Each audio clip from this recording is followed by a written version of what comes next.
అన్ని కానీ నీ విశ్వాసం ఎలా బయటపడుతుంది? అబ్రహాం గొప్ప విశ్వాసం,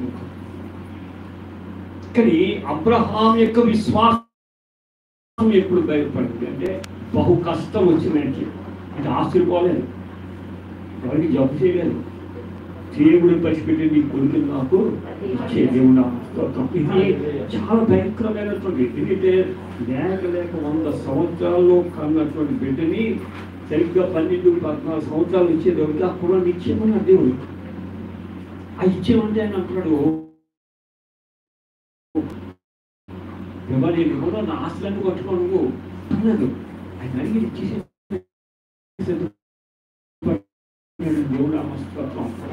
కష్టకాలంలో శ్రమ వచ్చినప్పుడు నిలబడగలిగితేనే మన విశ్వాసం బయటకు వస్తుంది.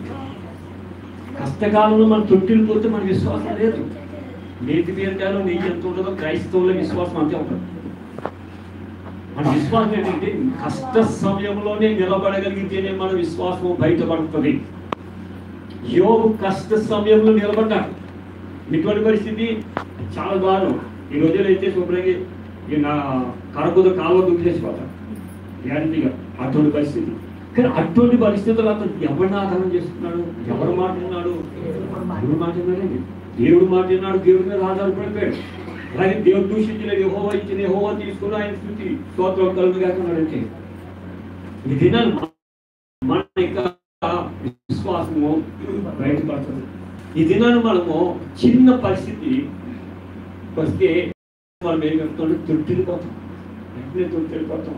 ప్రభావ నేను అనుకున్నా కదా నా పరిస్థితి ఏముంది, నేను మళ్ళీ ఎందుకు వెళ్ళిపోతే బాగుంది.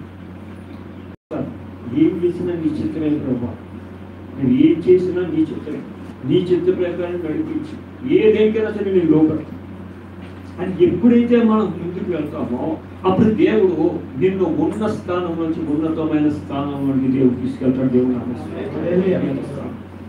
దేవుడు చేసే కార్యాలు మన జీవితంలో మనకు ఎవరికి అర్థం కాదు, ఎవరికి అర్థం కాదు, మనకు ఒక అర్థం కాదు. ఈ రోజులో చెప్తారు దావీదుకే అర్థం కాలేదు, యోసేపుకి అర్థం కాలేదు, ఆయన జీవితాలు ఏంటో వాళ్ళకి అర్థం కాలేదు.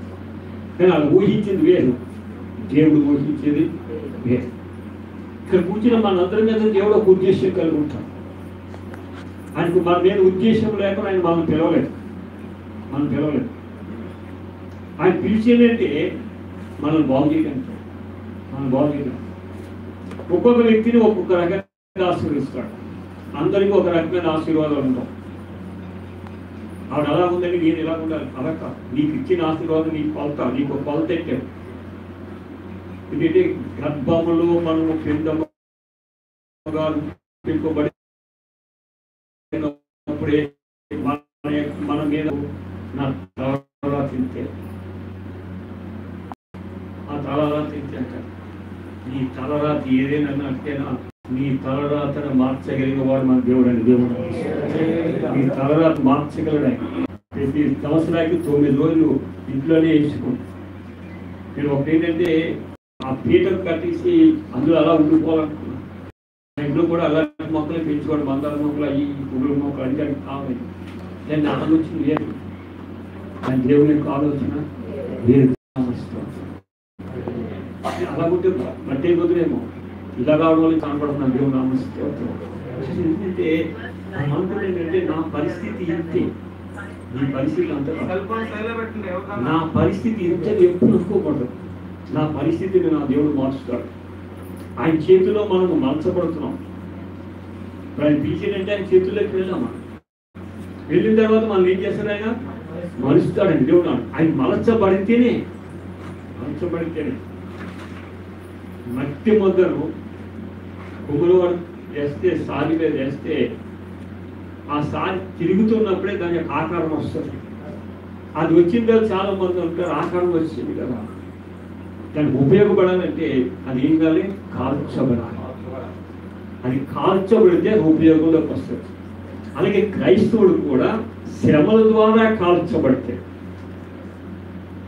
ఆ కాల్చబడినటువంటి కొండ ఎలాగైతే ఉపయోగపడుతుందో నీవు నేను కూడా అలాగే ఉపయోగపడతాను. దేవుడు కాల్చకుండా